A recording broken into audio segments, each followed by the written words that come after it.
Do you find yourself easily overwhelmed by emotions? Are you struggling to connect with your team on a deeper level? These could be signs that you are lacking emotional intelligence. And today's video is going to give you some tips on how you can build your emotional intelligence so you can be a great leader. But first of all, let's explore some signs that it might be missing from your leadership.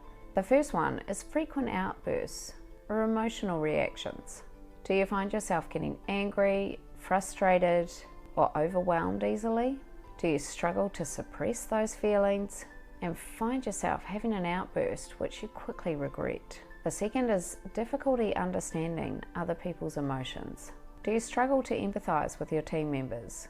Do they talk to you about their concerns or their personal situation, and you find yourself getting irritated or impatient?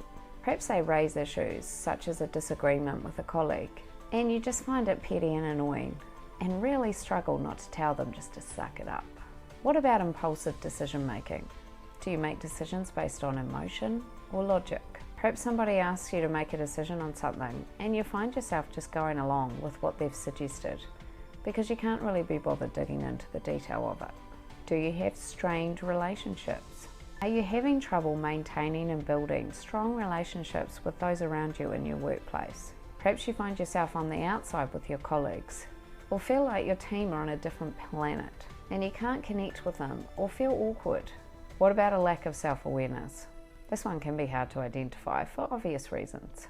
Do you struggle to understand your own emotions and triggers? Perhaps someone says something and you find yourself responding immediately and then can't understand why their reaction appears to be so off kilter with what you said. If you recognize any of these signs, it may be time to spend some time focusing on your emotional intelligence. Why? Why is it so critical for leadership?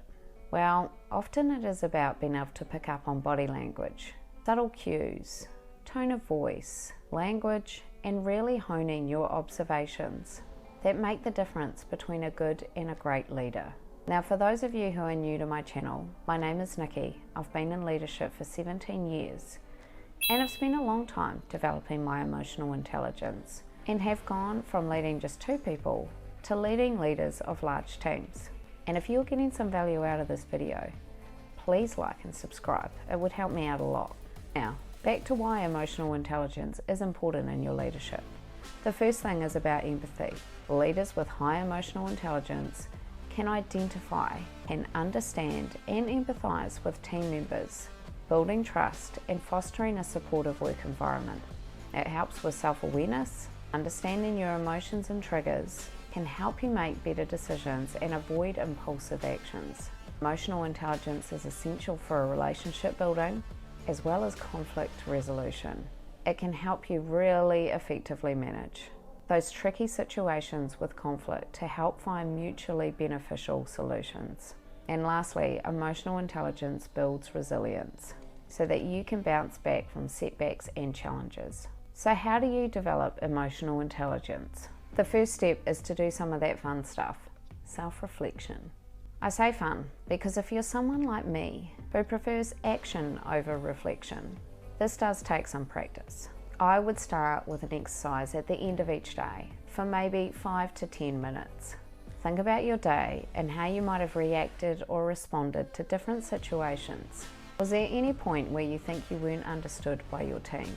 Or perhaps you got a response that surprised you? Start thinking about this over the week, and at the end of each day, write them down, particularly where you think that maybe you have questions or concerns, or there was something that you didn't quite understand. Doing this exercise will help you start to think about your responses, your actions, and your behaviors, as if you are considering and reflecting how you responded to different things, or what happened during your day that was surprising.